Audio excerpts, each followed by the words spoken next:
So Subway Surfers City was recently soft launched, and it's pretty much a direct sequel to Subway Surfers, but in many ways I think this new game is actually superior to the original. While it still retains the time-tested free lane auto-running gameplay, there are several new features and changes that make the game better, or in some cases, worse. Without any further yapping, let's just get right into the changes. When you boot up the game, the first change is apparent: the graphics. I love them. They are super colorful, vibrant and cartoony, with graffiti and all the other skateboarding city punk duck shit everywhere. The game looks really nice and perfectly captures the essence of the Subway Surfers world. The lighting is great as well, with beams of light shining through in some sections, further enhancing the atmosphere. Plus, as this is a modern game and not an old crusty piece of software, there's just more stuff on the screen at all times. However, if you want to see every background detail, you'll need to play on a PC or something, because I found this channel with landscape gameplay and there are many things you won't be able to see in portrait mode. Next up, we've got the music. It's got some similarities to the Subway Surfers tag soundtrack, so they've got me on board at least. But at the end of the day, it's just Subway Surfers music. It sounds nice, especially the menu theme, as it's perfect for YouTube videos. You're hearing this song now, and if not, it will be featured at some point or maybe was in the intro already. The unfortunate thing is that the music doesn't sound very high quality, as in it always sounds like it's coming out of an old shitty speaker. This is something that was in very old mobile games to maybe cut down on file size, but here it just doesn't really make any sense. The main theme of the game is like a remix of the original theme, which sounds good. And it's got a bunch of variations because of the game's main gimmick, that being the different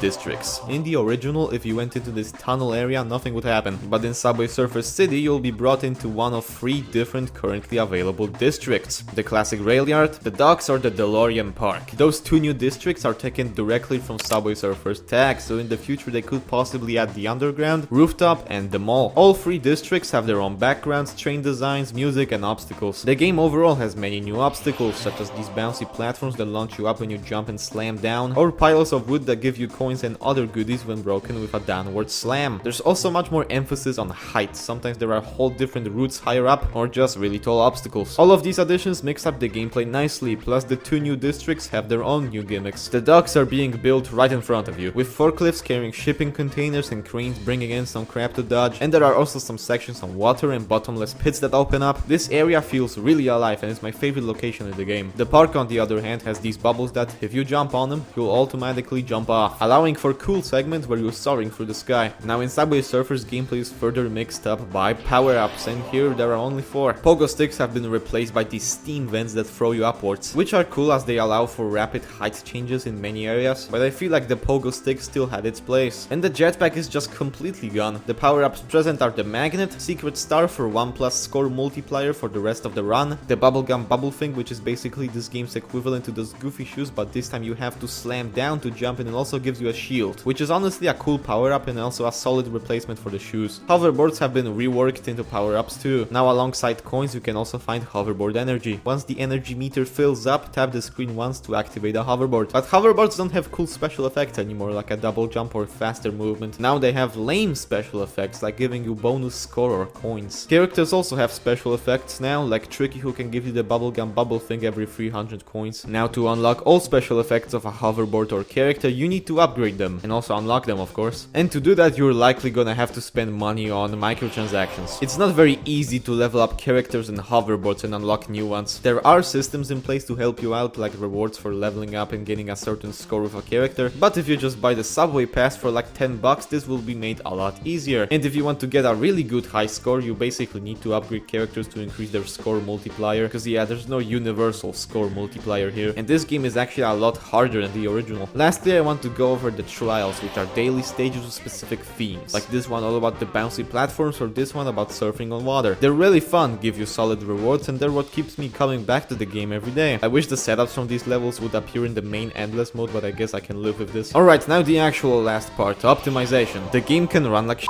I don't think it's because of the graphics, cause it's goddamn Subway Surfers. It's probably just unoptimized since it's a new game. For me it runs fine, but on worse devices it can apparently get pretty bad.